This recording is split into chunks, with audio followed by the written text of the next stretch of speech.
Wala pala nilalaban. Hindi mo ang dami-dami nilalaban dito. Dami kong maglaba. Ano ba yan? Nilabahin. Dami ko nga nilalaban, hindi pa nga ako tapos. Eh, anong gagawin be? Eh, marami tayong... Ano lang?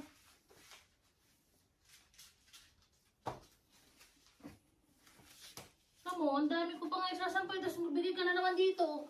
Hindi na ako natapos talaga. Ang dami kong ano, gagawin. Tapos ito pa. Eh. Wala na ba labahin?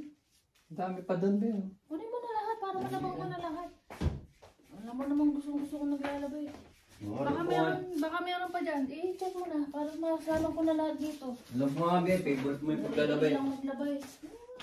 Yan pa be Tingnan mo dun, baka yung may madumi pa dun para mga ano pa. Ano ko na dito. Ha? Oo. Para sabay-sabay pa lang nalalaban. Ayoko yung may natitirang labahin. Tsaka hindi naman nakakapagod maglaba. Ang hugas yan.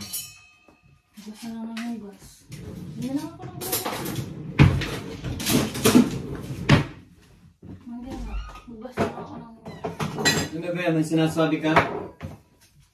Lagi hugasin. Ano lang lagi naghuhugas. Dalawa lang tayo. Ano naman hugasin dito?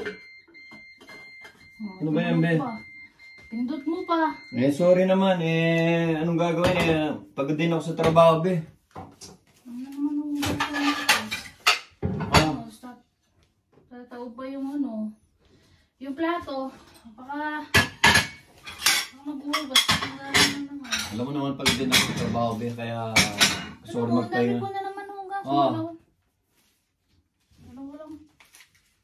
Dalawa lang tayo dito, tapos mahugasin ko tambak. Naglaba pa nga ako, tapos magtataob pa ako, tapos maghugas pa ako. Ang dami ko bang itataob.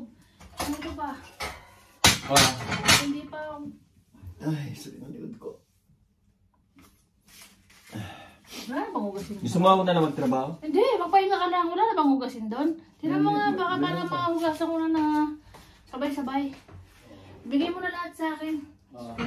Dali-dali lang naman gawin ng mga hugas. Hindi, baka napapagod ka na. Ako na lang maghugas. Check mo lahat kung may madumi pa at ako lahat gagawa dito. Umupo ka lang doon. Dati naman ako nag-ano, be. Alam mo namang sisiw lang sa akin maghugas ng plato. Sigurado ka? Sigurado bang wala ng marumi? Baka Sandali may lang, marumi pa titignan ko, dyan. Hugasan ko na lahat. Ilabas mo na dito para sabay-sabay na. Eh, swerte ka, be. Wala na, be. Wala na. Ay, naku. Ang kalat-kalat. Tinan mo yung damit. Hindi mailagay sa cabinet. Balik na lang. Pati ito. Kalat-kalat ng bahay. Hello, be. Maaga akong dumating ngayon, be. Hanggang mo dumating galing sa kwarto. Hindi. Tignan mo, yung damit mo, ilalagay mo lang sa cabinet, hindi mo mailagay. Sorry, be. Sobrang pagod ko na kasi kagabi kaya hindi ko na naayos. Kalat-kalat ng bahay. Para namang... Ano to? Tupiin lang yung pants, hindi pa matupi, ibabalik lang doon sa cabinet. Napagod na rin kasi ako kagabi pagka... Hindi may balik ko saan dapat. Ito, sa banyo. Pagkadating ko kagabi, be, kasi pagod na rin kasi ako, be. Kaya hindi ko na naayos kagabi, pagod na rin ako kasi. Ilalagay lang naman yan doon, ipapatong lang yan doon, at dali lang. Ito, lalagay mo lang sa CR. Tapos ito, lalagay mo ito doon. Kalat. Wait, dala ako ng liquid din. Daming tao kasi sa Starbucks kagabi. Ay, nako.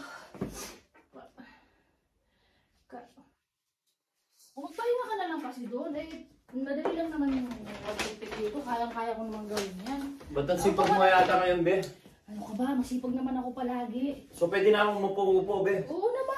Magpahinga ka lang dyan kasi yung mga yan, madali ko lang yung gagawin. Ipapatong lang naman ito doon. Ito ilalagay sa banyo. Kanina, parang nagagalit ka kanina, be. Naririnig kita. Hindi dali-dali lang gawin ng mga Hindi ka yan. nag-reklamo, be. Kayang-kaya ko yan. Magpahinga ka lang dyan. Eh, kasi baka nakakaya naman sa'yo eh. Akala mo baka ginagawa kitang katulong dito, be. Sige, pahinga ka lang dyan. Okay lang sa'yo talaga, be. Oo. Sisiw lang yung mga gawain na yan sa akin.